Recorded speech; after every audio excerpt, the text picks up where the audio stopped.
Sa baryo ng San Bernabe, mahigpit ang batas ni Kapitan Arturo. Huwag kailanman sisilip sa kabilang baryo. Yan ang mahigpit kong ipinagbabawal. Sa paniniwala ng lahat, iyon ang dahilan kung bakit sagana sila sa baboy, baka, at manok. Kapag lumabag ka, hindi lamang ikaw ang mapapahamak. Pati ang buong baryo ay gutom ang kasunod na daranasin. Mabuti ang kapitan sa mga nasasakupan nito. Maayos makitungo sa mga mamamayan at palaging namamahagi ng mga karne sa lahat ng tao sa baryo. Kung kaya't lahat ng mga tao ay sumusunod sa kanya, lalong-lalo na ang nag-iisa niyang batas na wag sisilip sa kabilang baryo. Si Jose Marichan, 40 taong gulang, isang tahimik na kagawad na kilala sa pagiging masunurin at mapagbigay.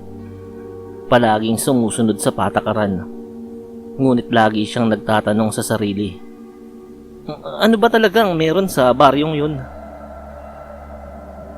Isang araw, pauwi siya galing bukid nang marinig ang tinig ng isang umiiyak na matanda sa bandang kakahuyan. Nakita niya ang isang matandang lalaki na duguan ng paa. Mukhang tinamaan ng bitag ng baboy ramo. Anak, tulungan mo ko. Mahina nitong sabi. Hindi nagdalawang isip si Jose Mari. Tinanggal niya ang bitag sa paa ng matanda. Karga-arga niya ang matanda at dinala sa kanyang kubo. Doon niya nilinis ang sugat at nilapatan ng halamang gamot bilang paunang lunas. Ngumiti ang matanda. Maraming salamat. Hindi mo alam kung gaano kahalaga ang ginawa mo. Mula sa kanyang bulsa, inilabas ng matanda ang isang kumikislap na batong hugis sa mata. Mutya ito ng lawin. Magbibigay ito sa iyo ng talas ng pandinig, paningin at pandama. Pero tandaan mo, kapag ginamit mo to, hindi na mababalik sa dati ang buhay mo. Hindi niya gaanong pinansin yon. Iniisip na gawa-gawang kwento lang ng matatanda yon. Ngunit nang ilapit niya ang bato sa kanyang palad, biglang kumapit ito sa kanyang balat at lumiwanag. Doon nagsimula ang pagbabago. Kinagabihan, habang natutulog si Jose Mari, bigla niyang narinig ang mga atungal at iyak ng mga tao mula sa malayo. Tulungan niyo kami. Tulungan niyo kami. Hindi na namin kaya rito.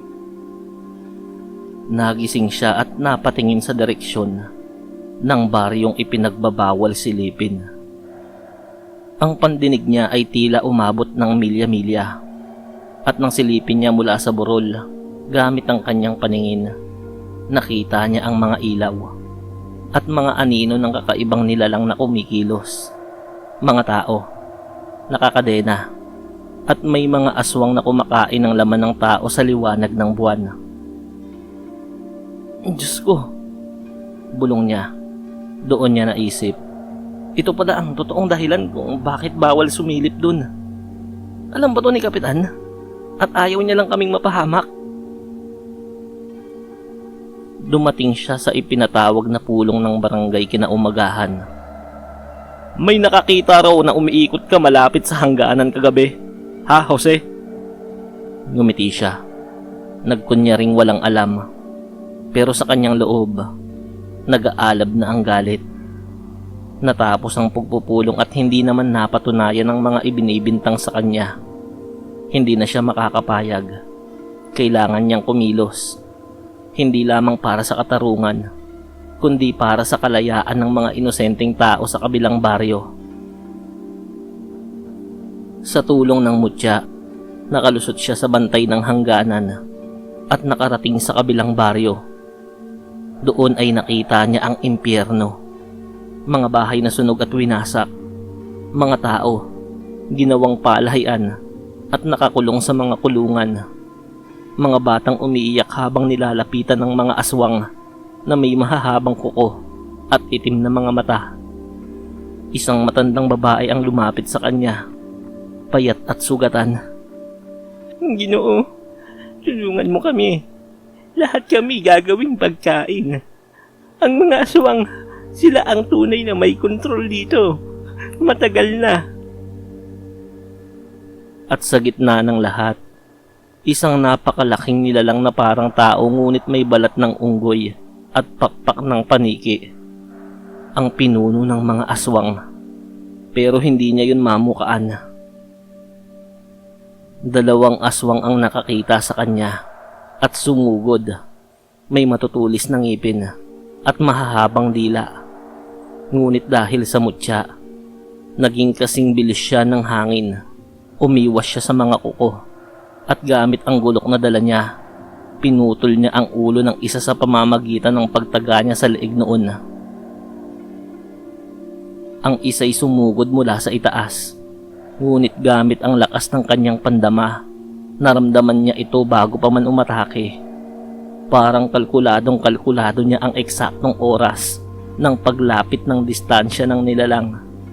Nang isang dipa na lamang ang pagitan, ay isang mabilis na saksak sa dibdib nito ang ginawa niya. Sabay hiwa sa leeg, bagsak ang nilalang. Ngunit alam niyang hindi pa ito ang wakas, dahil nasa gitna ng baryo ang pinuno. Nang makarating siya sa pinakaloob ng baryo, nakita niya ang isang figura na nakatalikod. Matagal na kitang hinihintay, Jose Marie. Sabi nito. Pagharap nito, si Kapitan Arturo, ngunit ang mukha niya'y nagbago. Ang mga mata ay pula, ang balat ay kulay abo, at lumitaw ang mahahabang pangil. Akala mo ba'y hindi ko alam na lalabag ka sa batas ko? Ako ang hari ng mga aswang, at ang baryo niyo'y pagkain lamang para sa amin kapag naubos na ang mga tao rito. Nanginig ang kamao ni Jose Marie. Manghayop kayo. Tumalon si Kapitan Arturo. Nakauwang ang mga matatalim na kuko na parang sundang. Ngunit mabilis si Jose Marie. Umilag, sumaksak, pero tila bakal ang tibay ng balat ng kapitan. Sa isang hampas nito, tumilapon siya at sumalpok siya sa isang puno at muntik nang mawala ng malay. Ngunit bago siya mawala ng pag-asa, dumating ang matandang tinulungan niya noon. Hawak nito ang isang anting-anting na may nakaukit na mga baybayin at sumigaw ng orasyon. Santo Diyos, ipakita ang liwanag. Whenever I see girls and boys selling lanterns on the streets, I remember the child in the manger as he sleeps. Lumabas ang apoy mula sa palad ng matanda. Sinusunog ang balat ng kapitan. Jose, putulin mo ang ulo niya habang mahina siya. Sigaw ng albularyong matanda. Sa isang mabilis na galaw, isinaksak niya ang gulok sa leeg ng kapitan at pinugutan yun ng ulo. Bumagsak ang katawan noon sa lupa, nanginginig hanggang sa maging abo. Nawasak ang sumpa. Ang mga aswang ay nagsipag-alisan at ang mga bihag ay napalaya. Lumuhod ang buong baryo sa kanya. Ikaw ang nagligtas sa amin, Jose Marie. Ikaw ang bagong pinuno. Sa tulong ng matandang albularyo, pinagtibay nila ang kasunduan ng dalawang baryo. At si Jose Marichan, mula sa pagiging simpleng kagawad, naging kapitan ng bayan. Ang kapitan na tumapo sa kadiliman. Ngunit bago matapos ang lahat, bumulong ang albularyo. Jose, tandaan mo, may mas malalakas pang nilalang sa likod ng mga aswang na yon. At ang laban mo, magsisimula pa lang. Sa kanyang palad, muling lumiwanag ang mutya ng lawin, hudyat ng bagong pakikipagsapalaran.